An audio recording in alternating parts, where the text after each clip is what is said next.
Redmi 9A လေးရနော်ကျွန်တော်ဒီကွန်ပျူတာနဲ့ထိုးကြည့်နေပေါ့တီးတယ်ကွန်ပျူတာနဲ့ထိုးကြည့်နေပေါ့တီးတယ်ဒီကောင် software ပေါ့တီးတယ်ပေါ့တီး software ရေးလို့ရှိရင်ကျွန်တော်တို့ပေါ့နော် recover တို့ VV meter တို့ L1 image တို့ SCP 212ဒီကောင်တွေအကုန်လုံး free ရနော် boot 1 boot 2 NK12 အဲ့ဒါကောင်တွေနော်ရေးလို့ရှိရင်အကုန်လုံး free တယ်အဲ့ဒါနဲ့ကျွန်တော်ဒီကောင်နော်ဒီ EMMC ကိုကျွန်တော်ဒီဘက်က EMMC ကိုကျွန်တော်ဖြုတ်လိုက်တယ်ဗျအဲ့လိုမျိုးဆိုရင် EMMC ဖြုတ်မှเนาะဒီအကောင့်တွေက EMMC ကိုကျွန်တော်ဒီဘက်ကဖုန်းတစ်လုံးနဲ့ EMMC ကိုဖြုတ်လိုက်တယ်ဖြုတ်မှ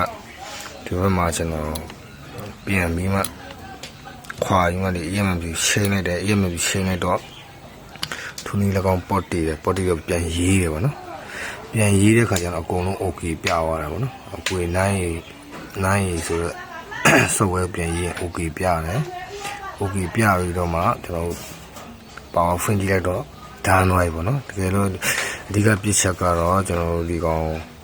EMMC ပြတ်တာပေါ့နော်ကွန်ပျူတာထိုးကြည့်တော့ပေါ့တီးတယ်ပေါ့တီးပြီး software ရေးကြည့်လို့ free တယ်အကုန်လုံး free တယ်ဆိုရင်ကျွန်တော် EMMC ပြတ်တာပါ EMMC ရှင်းပြရတာပါနော် EMMC ရှင်းလိုက်တော့ဒီကောင်ဒါနွားပြီပေါ့